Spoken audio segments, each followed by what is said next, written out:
Hello student, આપણે આગળ જોઈએ છે ટ્રીક નંબર 7 છે.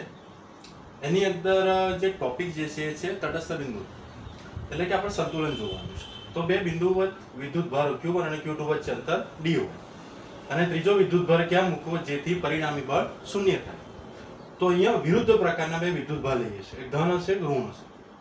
નાના વિદ્યુત ભારની બહારની બાજુએ મળશે, એટલે ક્યાં મળશે? નાના વિદ્યુત ભારની બહારની બાજુ, એટલે કે ડાબી બાજુ મળે. આવી રીતે જો આપણે મૂકીએ, બરાબર, તો નાનો વિદ્યુત ભાર અને આ મોટો વિદ્યુત ભાર છે, એની ડાબી બાજુ આપણને મળશે. તો રકમ અહીંયા આપણને આપી દીધી છે. બે બિંદુઓ વિદ્યુત ભારો +Q છે અને બીજું -4Q છે. બંને કેવા છે? વિરુદ્ધ વીજભાર કેવા? ધન છે અને ઋણ છે. 10 સેન્ટીમીટર અંતરે હવામાં ગોઠવાયેલા છે. તો નાના વિદ્યુત ભાર +Q થી કેટલા અંતરે? બહારની બાજુએ ત્રીજો વિદ્યુત ભાર મૂકવો જેથી તેના પર લાગતું કુલ પરિણામી વિદ્યુત બળ શૂન્ય થાય.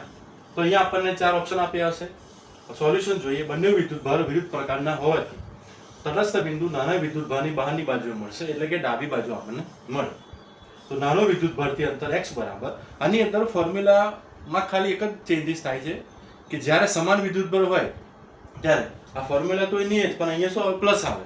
અને જ્યારે વિરુદ્ધ પ્રકારના વીજભાર હતો અહીંયા માઇનસ સાઇન જશે. બાકી ફોર્મ્યુલા જે સૂત્ર જે છે સરખું જ રહેશે. તો સૂત્રની અંદર આપણે જે પણ બી તમને અહીંયા વિગત જે બધી આપેલી છે, D બરાબર Q large, Q small, okay. અને અહીંયા બીજી એક વસ્તુ ધ્યાન રાખવાની કે મોટા વીજભારનું મૂલ્ય માત્ર આપણે શું લેવાનું ને? મૂલ્ય જ લેવાનું છે. અહીંયા નિશાની આપણે લેતા નથી. જ્યારે આપણે કેલ્ક્યુલેશન કરીએ ને ત્યારે તો x બરાબર 10 ભાગ્યા √4Q ડિવાઇડેડ બાય Q -1.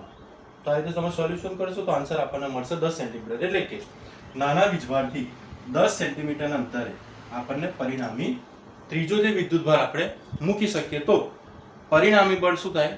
શૂન્ય થાય. Okay, thank you.